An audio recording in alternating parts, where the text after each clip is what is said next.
But now we have tested almost 40 million people. By so doing, we show cases, 99% of which are totally harmless. 워싱턴 포스트는 트럼프 대통령 취임 후 3년 6개월 동안 거짓이거나 사실을 오도한 주장이 2만 55회에 달한다고 보도했습니다.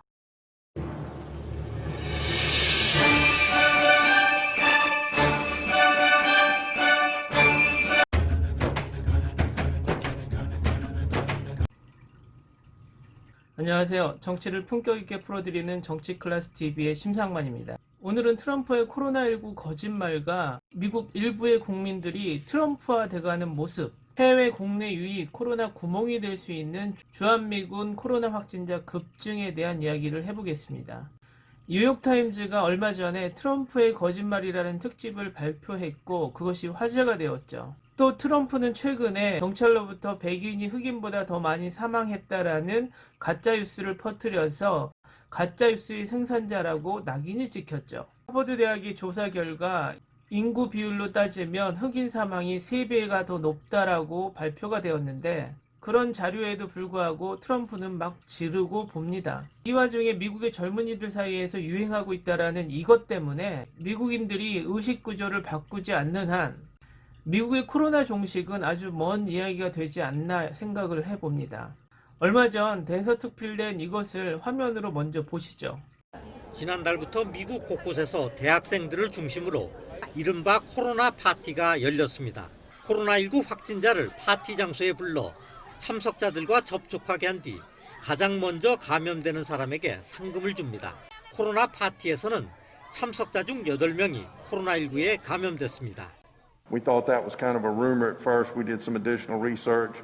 존스 홉킨스 조사에 따르면 미국이 현재 코로나 사망자가 14만 명에 육박하고 하루 확진자가 많게는 5만 명이 넘고 있는 가운데 이것은 미국이 트럼프 대통령의 그동안 해왔던 코로나에 대한 자세와 거짓말의 영향이 아닌가 생각해 봅니다.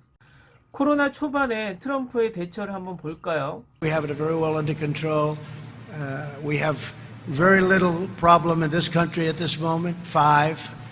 And those people are all recuperating successfully. A lot of people think that goes away in April with the heat, as the heat comes in. Typically that will go away in April. We're in great shape though.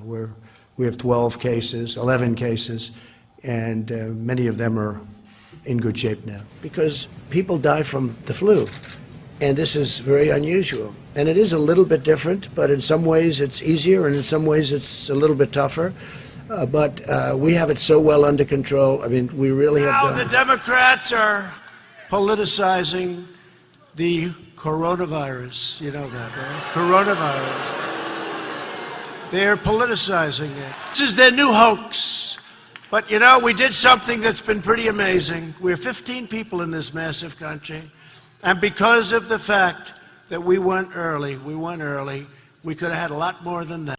누가 코로나를 미국에 확산시킨 장본인일까요? 그냥 일반적인 감기라고 치부해버리고 손을 놓고 있다가 지금은 6.25 전쟁과 베트남 전쟁의 미군 사망자보다 훨씬 많은 사망자를 낳고 있습니다. 그런데도 불구하고 트럼프는 여전히 미국이 코로나를 잘 막고 있다라고 주장을 하고 있는데 우리가 초반 중국에서 들어오는 감염자를 막아야 한다라고 구구 세력들이 그렇게 외쳤지만 이제는 역으로 미국에서 들어오고 있는 미군 확진자들이 문제가 되고 있는 가운데 이태원발 집단 감염도 제 추측으로는 이쪽에서 흘러오지 않았나 생각을 해봅니다. 제 추측의 근거는 이태원에서 생성된 바이러스의 유형이 그동안 한국에서 발생된 바이러스 유형이 아닌 한국에서 발생한 최초의 유럽형 바이러스인 것입니다. 또 미군으로부터의 바이러스의 유입은 한국뿐만 아니라 주일 미군에서 문제가 되고 있는데 일단 주일 미군 확진자 발생에 대한 일본 반응을 보실까요? 미군의 인사이동에서 생긴 코로나 감염, 사전에 예방할 수 있었다고 생각하지만 이것은 인재이다. 일본 정부는 철저하게 미군에 항의해야 합니다. 이제 미국이 말을 듣지 않는다면 일미 지휘협정에 발을 디딘 것이다. 또 미국은 지켜주지 않는다. 자국의 일로 골치 아프다. 그러나 일미 지휘협정 개정을 해야 아무것도 변하지 않는다. 검역 치의법권의 철폐가 필요하다고 생각한다. 중요한 것은 무엇이든 말할 수 있는 진정한 동맹관계라고 생각합니다. 확실히 대책을 세워달라고 하는 군 관계자의 확진자 동선 이력과 정부가 뭔가를 도와줄 수 있는지에 대한, 이렇게 일본인들도 바짝 긴장하고 있는 가운데 미국의 모더나사에서 백신 개발이 성공했다라는 뉴스가 나오고 있습니다. 일단 45명만 성공한 결과가 나왔고 마지막 단계로 가고 있지 않기 때문에 백신 개발의 성공이라고 말할 수는 없지만 미국은 벌써부터 시판 이야기를 하고 있습니다.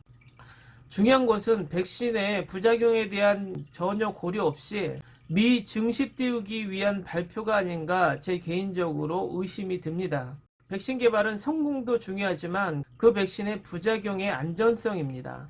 즉 그것에서 파생되는 백신의 부작용이 향후 코로나보다 더 큰 작용을 할 수 있다는 것이죠. 조금 늦더라도 안전한 개발이 우선이지만 미국은 선 개발에만 초점을 맞추고 있는 것 같습니다. 오늘은 여기까지 하겠습니다. 오늘도 생활 속 거리두기 꼭 실천합시다. 여러분의 구독과 좋아요는 저에게 큰 힘이 됩니다. 항상 시청해 주셔서 고맙습니다.